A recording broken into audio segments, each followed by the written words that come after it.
মাঝে মাঝে আল্লাহ আমাদেরকে দুঃখ কষ্ট দিয়ে পরীক্ষা করতে চান, এগুলো আমাদের জন্য খারাপ নয়। এই দুঃখ কষ্ট বিপদ আমাদের কোমরকে সোজা করে, আমাদের পায়ের মাটিকে শক্ত করে, চিল্লায় বলেন ঠিক কিনা? প্রতিকূল পরিবেশে কিভাবে বাঁচতে হয় এই দুঃখ কষ্ট আমাদেরকে শিখায়। এজন্য মুমিন বান্দার বৈশিষ্ট্য হচ্ছে দুঃখ কষ্ট বেদনা জ্বালা এগুলোতে সে আপসেট হয় না, সে হাল ছেড়ে দেয় না, সে ভরসা রাখে একজনের উপর, চিল্লায় বলতে হবে তিনি কে? কারণ মুমিন জানে রাত্রি যত গভীর হয় অন্ধকার তমানিসা ভেদ করে সুবহে সাদিক হয়। মুমিন জানে গর্ভবতী নারীর পেটের ব্যথা যেই দিন বাড়তে থাকে ওই দিনই নতুন মেহমান আগমনের সময় ঘনাতে থাকে। মুমিন জানে তার জীবনে দুঃখ কষ্ট বিপদ যত বাড়তে থাকে সুখের দিন কাছে আসতে থাকে।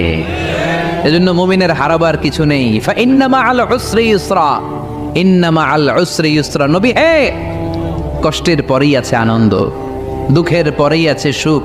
আপনি সমস্যায় পড়েছেন, ওই সমস্যার সমাধানও আছে না নেই? এই পৃথিবীতে এমন কোনো সমস্যা আছে যেটার সমাধান নেই? কথা বলেন। সমস্যা তৈরি করেছে কে? আবার সমাধানও দিয়েছে কে?